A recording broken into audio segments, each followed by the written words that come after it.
All right, here we go. Pull this one. Oh, there's some geese.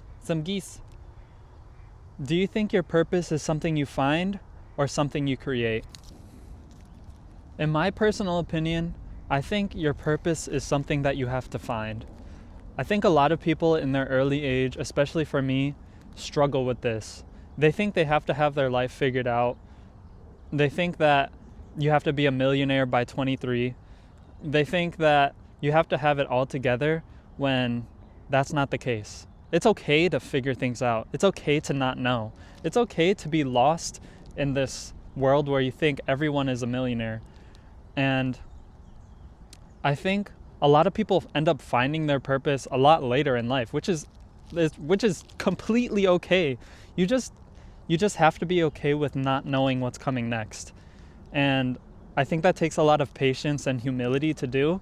And it's I'll be honest, it's hard, because what do you mean the next person next to me is becoming a millionaire and I'm over here still wondering, what the hell am I doing? Like, what am I doing with my life? And I think that's like the number one question for a lot of people that are my age or in their 20s, are wondering, what am I doing? When you should really just be enjoying life as it comes and not worrying about, oh, I need to be a millionaire. Oh, I need to retire my parents. Oh, I need to be this, that, the next thing. And it could be a lot of pressure. So I think it just comes down to finding your purpose later in life and just enjoy it. Enjoy life, because you're not going to get another one. Why waste it on trivial things like that now when you're young? Why waste your youth on worrying about or materialistic things or not having it all figured out? It's okay to not have it all figured out. I'll tell you this now, what do you think I'm doing? I don't know what's happening, but I think talking about it definitely helps. And I also think a lot of this generation is work, when they don't take a moment to breathe. They don't take a moment. That's kind of what I'm doing now. I'm kind of rambling, but you need to take a moment to just sit back, enjoy your surroundings. And I think that's another reason why I come out here and I talk to you guys, is because it's therapeutic. It's therapeutic to come out in after work doing this, sitting down, having a chat with you guys, because it's therapeutic to me, because I love going out into nature. And I've actually found like so much love for nature, because I feel like I've always had a knack for like wanting to travel or wanting to do this, wanting to do that, but I just needed to go out there and do it. And that's just another thing. So I think a lot of people just end up finding their purpose, and then they blossom off of that, which is incredible.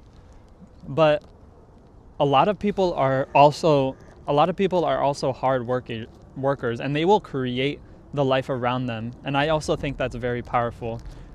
You create, like, life is coming from you, not at you. And I love that quote, because I'm going to give you guys some tough love because no one else will. If you think that you do not have control over your life, that is bullshit. You have the most control over what you do and how you do it.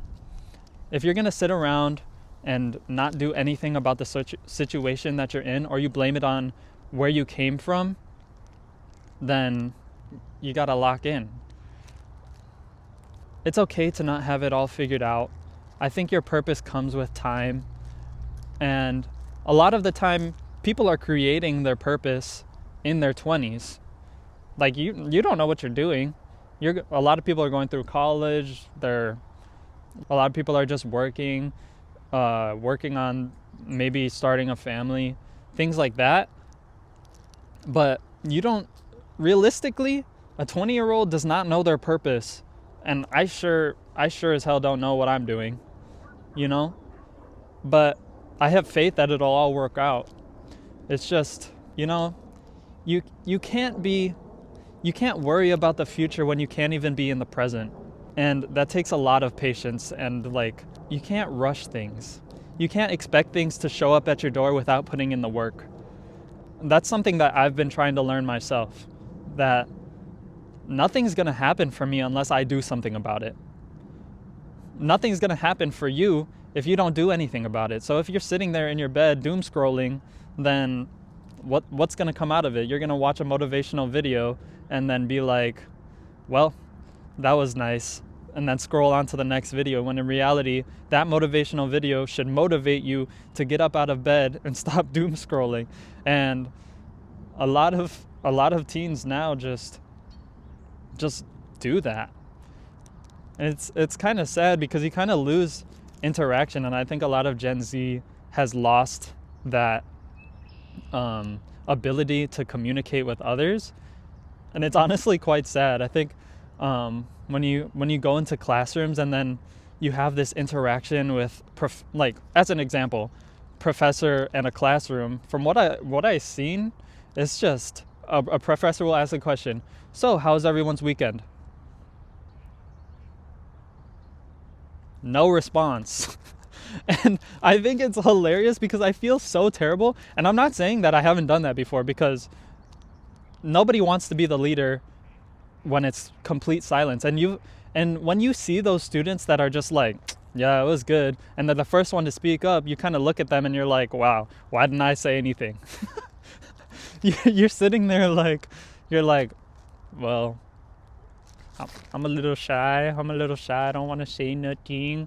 And I'm trying to learn how to riff, which is kind of something I learned in a speech class, which I love that teacher. I can't remember his name. I'm so sorry. Oh, whoa. Wait, no. Nah, I'm not going to say it on here. I don't know who's going to see this. But that speech teacher, you know who you are. But yeah. So the point is, Gen Z needs to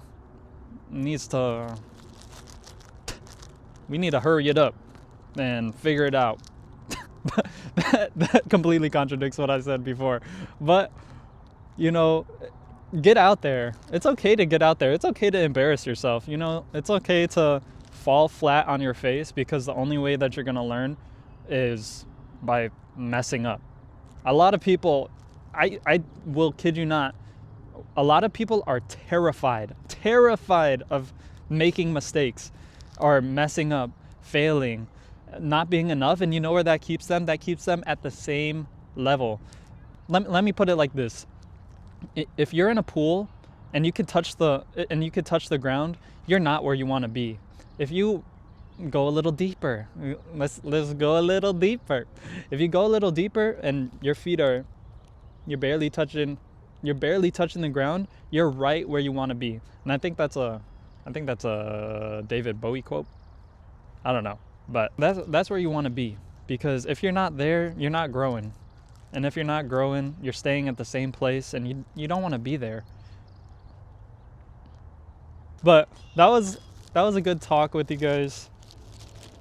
The magic bag has spoken. But I've been rambling on for about 10 minutes, so I'll see you guys in the next one.